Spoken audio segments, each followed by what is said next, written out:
Hi guys! Kamusta na kayong lahat? Welcome back sa ating vlog. And today is Feb 10, 7:38 na ng gabi.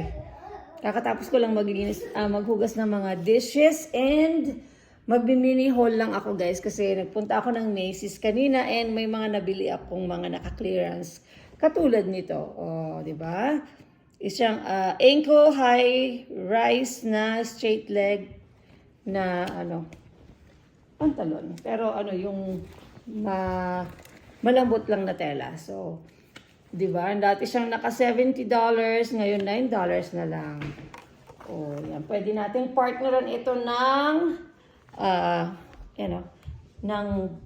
tawag dito, white or black na t-shirt.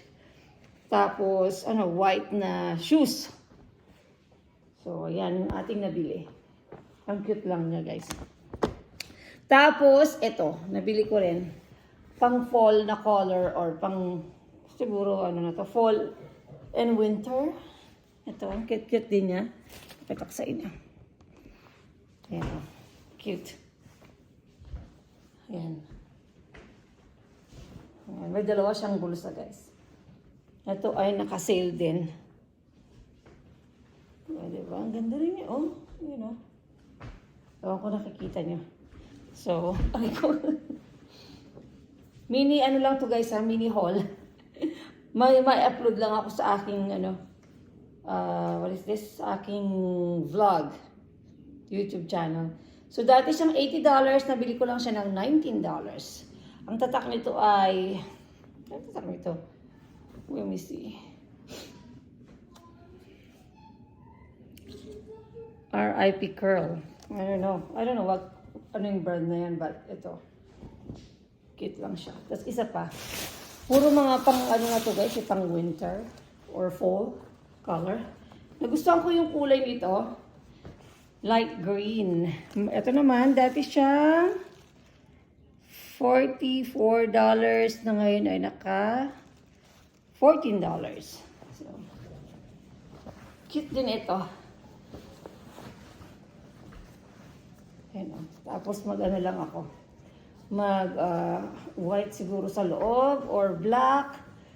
But ang cute-cute niya. Hindi ko alam kung nakikita nyo. Nakapants kasi ako. Ito ko sa inyo.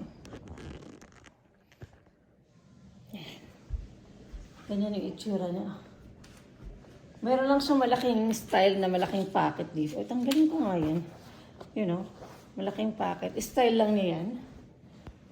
So, yeah, very nice. So, yun yung mga nabili ko sa Macy's. And naka-spend ako ng, how much? $47.51 yung tatlo. Not too bad, huh?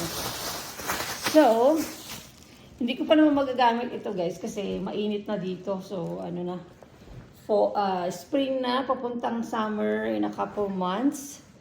So, itatago ko muna ito sa closet natin.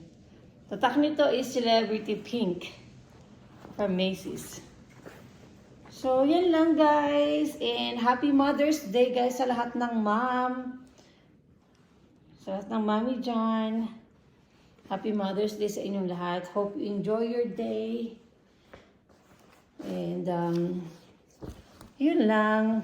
And I'll see you guys again next time. Bye!